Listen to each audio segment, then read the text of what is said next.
హెచ్సియులో supreme court సాధికారిక committee పర్యటిస్తోంది. కంచె గచ్చిబౌలిలో భూములను పరిశీలిస్తోంది. కమిటీ చైర్మన్ సిద్ధాంత దాస్తో పాటు ముగ్గురు సభ్యులతో కూడిన పర్యావరణ, అటవీ శాఖ సాధికారిక కమిటీ వివరాలు తెలుసుకుంటున్నారు.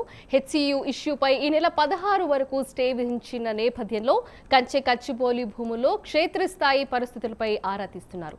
మరోవైపు విద్యార్థులు సుప్రీంకోర్టు ఎక్స్పర్ట్ కమిటీని కలవకుండా పోలీసులు హెచ్సియులో పీకెటింగ్ ఏర్పాటు చేశారు.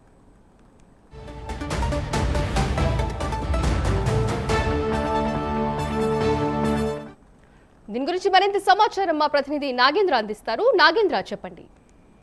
Thank you Sindhu. హెచ్ఈజీకి సంబంధించినటువంటి భూముల అంశం పైన ఇప్పటివరకు కూడా పెద్ద ఎత్తున రచ్చ జరిగినటువంటి పరిస్థితి. ప్రస్తుతం దానికి సంబంధించి ఒకవైపు సుప్రీంకోర్టు ఈ నెల 16వ తేదీన స్టే ఇచ్చినటువంటి సంగతి మనకు తెలిసిందే. ప్రత్యేకంగా ఒక కమిటీని సైతం సుప్రీంకోర్టు వేయడం జరిగింది. దీనికి సంబంధించినటువంటి కమిటీ ఈ రోజు హెచ్సికి కొద్దిసేపటి క్రితమే సుప్రీంకోర్టు సాధికారిక కమిటీ చేరుకోవడం జరిగింది. ముఖ్యంగా సాధికారిక కమిటీ హెచ్సికి సంబంధించినటువంటి వెనుక గేట్ నుంచి కూడా కమిటీ లోనికి వెళ్ళినటువంటి పరిస్థితి ఉంది. ప్రస్తుతం అయితే ఆ కమిటీ అక్కడ జరుగుతున్నటువంటి అంశాలపైన పూర్తి స్థాయిలో క్షేత్రస్థాయిలో అక్కడ ఉన్నటువంటి అంశాలపైన ఒక నివేదికను తయారు చేయబోతున్నారు.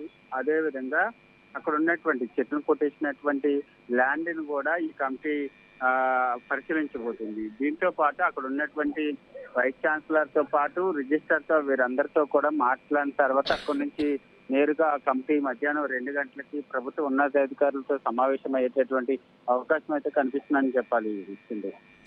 Right, thank you Nagendra.